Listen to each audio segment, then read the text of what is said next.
ಶ್ರೇಷ್ಠವಾದದ್ದು ಯಾವುದು ಅಂತ ಕೇಳಿದ್ರಲ್ಲ, ಅದಕ್ಕೆ ಹೇಳುವ ಮೊದಲನೇ ಮಾತನ್ನ ಹೇಳ್ತೀನಿ. ವಾಸುದೇವೇ ಭಗವತಿ ಭಕ್ತಿ ಯೋಗ ಪ್ರಯೋಜಿತ ಜನಯತ್ಯಾಶು ವೈರಾಗ್ಯಂ ಜ್ಞಾನ ನಿಶ್ಚಯದ ಹೈತುಕಂ. ಎಲ್ಲಕ್ಕಿಂತ ಅತಿ ಶ್ರೇಷ್ಠವಾದ ಸಾಧನ ಯಾವುದು ಅಂದ್ರೆ ಭಕ್ತಿ. ಮೋಕ್ಷಕ್ಕೆ ಡೈರೆಕ್ಟ್ ಆಗಿ ನಮ್ಮನ್ನ ಒಳಗಡೆ ಪ್ರವೇಶ ಮಾಡಿಸ್ತಕ್ಕಂತಹ ಸಾಧನ ಭಕ್ತಿ. ಭಕ್ತಿ ಒಂದು ನಮಗೆ ಇದ್ದರೆ ಸಾಕು. ಇನ್ನು ನೀವು ಏನು ಮಾಡ್ರಿ ಮಾಡದಿರಲಿ, ಭಕ್ತಿಯನ್ನು ಮಾಡಲಿಕ್ಕೆ ನಾವು ಕಲಿಯಬೇಕು. ಭಕ್ತಿಯನ್ನು ಮಾಡುವುದು ಏನು? ಅದು ಒಂದು ದೊಡ್ಡ ಸಮಸ್ಯೆ. ಭಕ್ತಿಯನ್ನು ಮಾಡುವುದಂದ್ರೆ ಏನು? ನಾವು ಮಾಡ್ತೇವೆ ಭಕ್ತಿ ಮನೆಯಲ್ಲಿ ಪುರಾಣವನ್ನು ಕೂಡ್ತೀವಿ, ಕಲಗಲ ಮಾಡ್ಕೊತೀವಿ, ದೇವರನ್ನು ನಮಸ್ಕಾರ ಮಾಡ್ತೀವಿ, ಅದು ಭಕ್ತಿ ಮಾಡೋದಿಲ್ಲ. ಭಕ್ತಿನೇ ನಮಗೆ ಅಲ್ಲ. ಇದು ಯಾವುದು ಭಕ್ತಿ ಅಲ್ಲ. ಭಕ್ತಿ ಎನ್ನುವ ಶಬ್ದಕ್ಕೆ 4 ಅರ್ಥಗಳು, 4 ಮಜಲುಗಳಲ್ಲಿ ಅರ್ಥ. ಮೊದಲನೆಯದು ದೇವರಿಗಾಗಿ ನಮ್ಮ ಸಂಪೂರ್ಣವಾದ ದೇಹವನ್ನು ಒಪ್ಪಿಸುವುದು. ಇದು ಮೊದಲನೇ ಭಕ್ತಿಯ ಮೊದಲನೇ ಲಕ್ಷಣ. ಯಾಕೆ ಬದುಕಿರಪ್ಪ ನಾವು, ಯಾಕೆ ಬದುಕಿದೀವಿ ಅಂತ ಕೇಳಿದ್ರೆ, ಯಾಕ ಹೆಣ್ಣು ಮಕ್ಕಳನ್ನ ರಕ್ಷಣೆ ಮಾಡಿ ಬದುಕಿವಿ, ಇವೆಲ್ಲ ಉತ್ತರ ಕೊಡ್ತೀವಲ್ಲ, ಯಾವುದು ಉತ್ತರನೇ ಅಲ್ಲ. ಬದುಕಿದ್ಯಾಗಿ ದೇವರಿಗಾಗಿ ನಾನು ಬದುಕಿದ್ದೇನೆ ಅಂತ ನಮ್ಮ ಬಾಯಿ ಒಳಗೆ ಯಾವಾಗ ಉತ್ತರ ಬರ್ತದೆ. ಊಟ ಯಾಕೆ ಮಾಡ್ತೀವಿ? ದೇವರನ್ನು ಸೇವೆ ಮಾಡುವುದಕ್ಕಾಗಿ ದೇಹಧಾರಣೆ ಬೇಕು. ಆ ದೇಹಕ್ಕೆ ಶಕ್ತಿ ಬೇಕು. ಆ ಶಕ್ತಿ ಯಾಕೆ?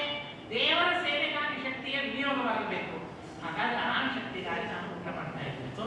ಊಟದ ಅಲ್ಟಿಮೇಟ್ ಸಾಧನದ ಕೊನೆ ಉದ್ದೇಶ ಏನು? ಭಗವಂತನ ಸೇವೆ, ಬ್ರಾಹ್ಮಣರ ಸೇವೆ, ಭಗವತ್ ಭಕ್ತರ ಸೇವೆ. ಅದನ್ನು ಮಾಡುವುದಕ್ಕೆ ದೇಹ ಬೇಕು. ದೇಹಧಾರಣೆಗಾಗಿ ಊಟ. ಏನನ್ನೇ ಕೇಳಿ ಭಾಗವತ ಕೇಳ್ತಾ ಇದ್ದೀನಿ. ಯಾಕೆ ಕೇಳ್ತಾ ಇದ್ದೀನಿ? ಜನ್ಮದ ಭಾಗವತ್ ಕೇಳಬೇಕು ಅಂತ ಹೇಳ್ಯಾರ, ಅದಕ್ಕೆ ಭಾಗವತ್ ಕೇಳ್ತೀನಿ. ತಪ್ಪು ಉತ್ತರ. ಜನ್ಮದ ಬೇಕಾದ ಕೇಳುವ ಭಾಗವತ ಕೇಳಬೇಕಾದ್ರೆ ಭಕ್ತಿಗಾಗಿ ಭಾಗವತ. ಯಾವುದನ್ನೇ ಸಂಧ್ಯಾವಂದನೆ ನಾನು ಮಾಡಬೇಕು. ಯಾಕೆ ಮಾಡಬೇಕು? ಭಕ್ತಿಗಾಗಿ, ದೇವರಿಗೆ ಸಂಧ್ಯಾ.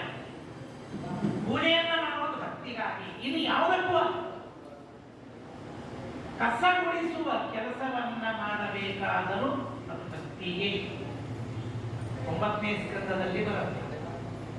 9ನೇ ಸ್ಕಂದದಲ್ಲಿ ಅಂಬರೀಷ ರಾಜ ಅವನು ತನ್ನ ಸಣ್ಣ ಚಿಕ್ಕ 5 ವರ್ಷದ ವ್ಯಕ್ತಿ ಇದ್ದಾಗಿನಿಂದ ಅವನು ಏಕಾದಶಿ ಉಪವಾಸವನ್ನ ಮಾಡಿದ. ದೇವರಿಗಾಗಿ ದೇಹವನ್ನ ಸವಿಸಿದ. ತನ್ನ ದೇವರ ಮನೆಯ ಕಸವನ್ನು ತಾನೇ ಗುಡಿಸ್ತಾ ಇದ್ದ.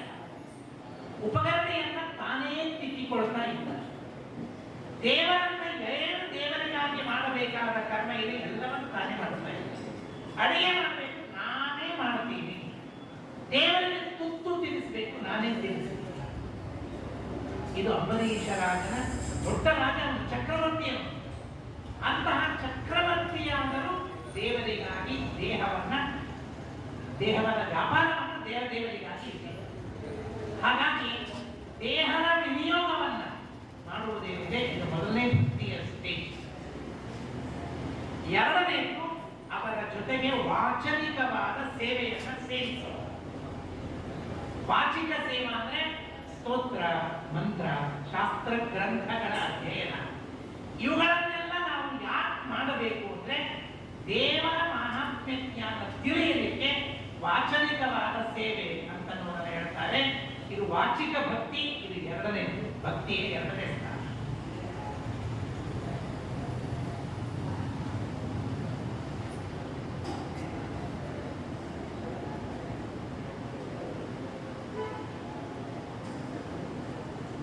ಇನ್ನು ಭಕ್ತಿಯ ಮೂರನೆಯ ಸ್ಥಾನ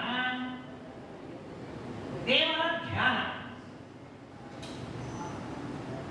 ಎಚ್ಚರವಿರುವಾಗ ಅಂದ್ರೆ ಬಾಹ್ಯವಾದ ಇಂದ್ರಿಯಗಳು ಬಹಿರಂಗವಾಗಿ ಇರುವ ಕಾಲದಲ್ಲಿ ಎಚ್ಚರವಿದ್ದಾಗ ಎಲ್ಲ ವಿಧವಾಗಿರತಕ್ಕಂತಹ ದೇವರಿಗಾಗಿ ಮಾಡುವ ಕಾರ್ಯಗಳನ್ನು ಮಾಡ್ತಾ ಇರಬೇಕು. ಅಂದ್ರೆ ಜಪ, ಕಥಾ ಇವುಗಳನ್ನ ಮಾಡುವುದೇನಿದೆ ಇದು ಒಂದು ತರಹ. ಮನಸ್ಸಿನಿಂದ ಧ್ಯಾನವನ್ನ ಮಾಡುವುದು ಇದೇನಿದೆ, ಏಕಾಗ್ರವಾಗಿ ಮನಸ್ಸಿನಿಂದ ಧ್ಯಾನ ಮಾಡುವುದು ಇದು ಮೂರನೆಯ ಭಕ್ತಿಯ ಸ್ಟೇಜ್. ನಾಲ್ಕನೆಯದು ಚತುರ್ಥಿ ಪ್ರೇಮ ವಿಶ್ವಾಸ. ದೇವರ ಭಕ್ತಿಯ ಆನಂದದ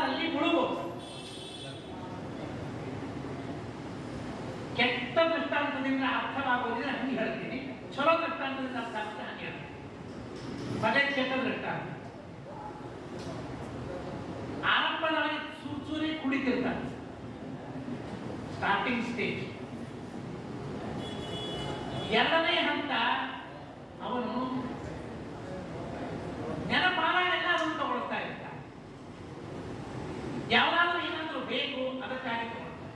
ಮರೆಯಬೇಕಾದ್ರೆ ಅದನ್ನೇ ತಗೊಳ್ತಾನೆ. ದುಃಖವನ್ನು ಮರೆಯಬೇಕಾದ್ರೆ ಅದನ್ನು ತಗೊಳ್ತಾನೆ. ಸುಖ ಬೇಕಂದ್ರೆ ಅದನ್ನು ತಗೊಳ್ತಾನೆ. ಎಲ್ಲದಕ್ಕೂ ಅದೇ ಕಾರಣ. ನಾಲ್ಕನೇದು ಯಾವುದು ಸ್ಟೇಜ್ ಅಂತಂದ್ರೆ ದಂಡಿನ ಬೀಳು, ಕೊನೆಯ ಹಂತ. ಆ ಹಂತಕ್ಕೆ ಅವನು ಮುಟ್ಟ್ಯಾನಂತಂದ್ರೆ ಇನ್ನು ಈ ಕಡೆ ತಿರುಗಿ ಬರಂಗಿಲ್ಲ ಅಂತ ಅಪರೂಪ. ಇದು ಕೆಟ್ಟ ದೃಷ್ಟಾಂತ. ಚಲೋ ದೃಷ್ಟಾಂತ ಅನೇಕ ಜನ ಭಕ್ತರು ನಮಗೆ ಕಣ್ಣಿಗೆ ಕಾಣಿಸುವ ಹಾಗೆ ದೇವರ ನಾಮಗಳ ಉಚ್ಚಾರಣೆ ಮಾಡೋದರೊಳಗೆ ತಮ್ಮನ್ನೇ ತಾವು ಪೂರ್ಣವಾಗಿ ಮೈ ಮರೆತು ಹೋಗಿರತಕ್ಕಂಥ ವ್ಯಕ್ತಿಗಳು ಎಷ್ಟು ಜನ ಇದ್ದಾರೆ. ಇದೆಲ್ಲ ಸುತ್ತಲೂ ನೋಡ್ರಿ, ಇದೆಲ್ಲ ನೋಡಿದ್ರೆ ಈಗ ವಿಠಲ್ ದೇವರ ಹೆಗಲ ಮೇಲೆ, ಪಕ್ಕದ ಮೇಲೆ, ಕೈ ಮೇಲೆ ಎಲ್ಲ ಬರ್ತಾರೆ. ಇವೆಲ್ಲ ನಾಮಜ್ಞಾನಕ್ಕೆ ಕಾರಣ. ದೇವರ ನಾಮೋಪಾಸನ. ದೇವರನ್ನ ಮಾಡಬೇಕು, ನಾವೇನು ಮಾಡಬಾರ್ದು ಅಂತ ಯಾರಿಗೇನು ಹೇಳಿಲ್ಲ. ನಾಮವನ್ನ ಉಚ್ಚಾರಣೆ ಮಾಡೋಣ. ಅದಕ್ಕಿಂತಲೂ ಹೆಚ್ಚಿನ ಸ್ಥಾನ ತತ್ವಜ್ಞಾನದ ಭಾಗ. ಶಾಸ್ತ್ರ ಗ್ರಂಥಗಳನ್ನು ತಿಳಿದು ದೇವರ ಸರ್ವೋಚ್ಚತ್ವವನ್ನು ಅರ್ಥ ಮಾಡಿಕೊಂಡು ನಾವೇನು ವಾಕ್ಯಾರ್ಥದ ಮೂಲಕವಾಗಿ ಭಗವಂತನ ಸರ್ವೋತ್ತಮತ್ವವನ್ನು ನಮ್ಮ ಜ್ಞಾನಿಗಳು, ನಮ್ಮ ಹಿರಿಯರು ಪ್ರತಿಷ್ಠಾಪನೆ ಮಾಡ್ತಾರೆ.